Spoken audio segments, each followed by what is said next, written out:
Inspirasi hari ini.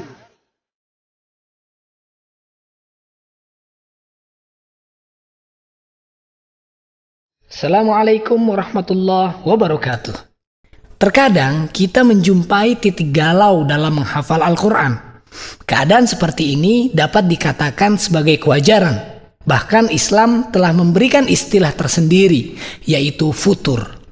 Futur merupakan sebuah siklus kehidupan yang pernah dijumpai oleh sebagian besar kaum muslimin.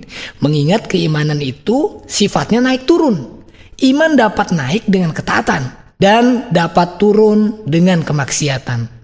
Terlepas dari kewajaran sifat futur ini, tentunya sebagai seorang muslim, kita harus berusaha untuk cepat terbebas dari belenggu futur ini. Hal ini dimaksudkan untuk menyegarkan kembali semangat kita dalam menghafal Al-Quran dan pada umumnya untuk memperkokoh keimanan kita.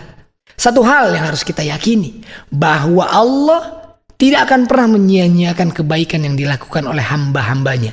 Sekecil apapun amal yang kita lakukan, pasti Allah akan menghitungnya di hari timbangan amal kelak.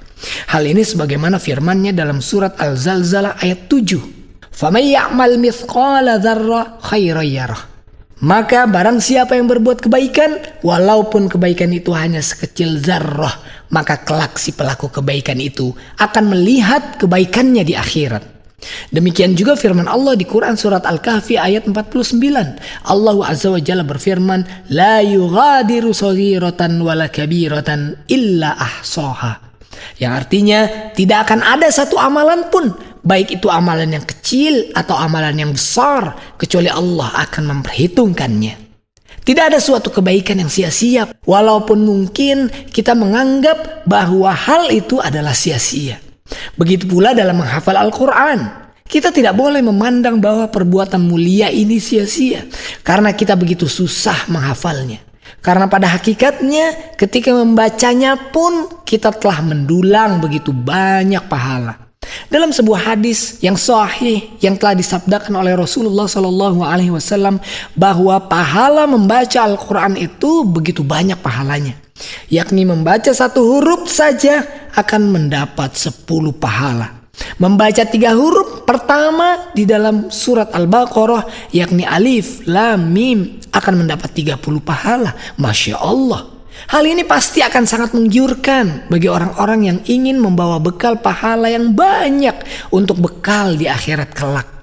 Yakinlah, begitu besar karunia Allah kepada sang penghafal Al-Quran, yang seringkali sang penghafal kalamullah ini terkelabui oleh tipuan setan sehingga ia menjadi futur. Padahal ribuan pahala telah masuk ke dalam buku catatan amal baik sang penghafal Al-Quran.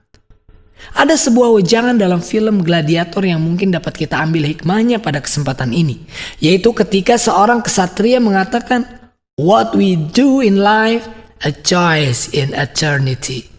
Yang artinya, apa yang telah kita lakukan selama di dunia ini akan bergema di alam keabadian. Tak ada satupun lantunan lidah yang kita gunakan untuk membaca Al-Quran kecuali akan membuahkan pahala yang abadi. Pahala itu selama-lamanya akan bergema di alam keabadian yang siap menyambut tuannya di akhirat kelak sebagai salah satu hujah memasuki surga penuh kenikmatan. Nah, inspirasi kita hari ini adalah tak perlu futur lagi. Mulailah semangat baru dalam menghafal Al-Quran. Segera bangkit dan tulislah kata-kata mutiara yang dapat memotivasi jiwa kita. Kemudian pecut jiwa kita dengan kata-kata motivasi itu setiap hari. Sehingga kita dapat terbebas dari belenggu futur ini. Dan dapat mengarungi samudra Qur'ani dengan pahala-pahala abadi untuk kehidupan abadi di surga nanti. Wallahu a'lam, semoga bermanfaat. Wassalamualaikum warahmatullahi wabarakatuh. Inspirasi hari ini.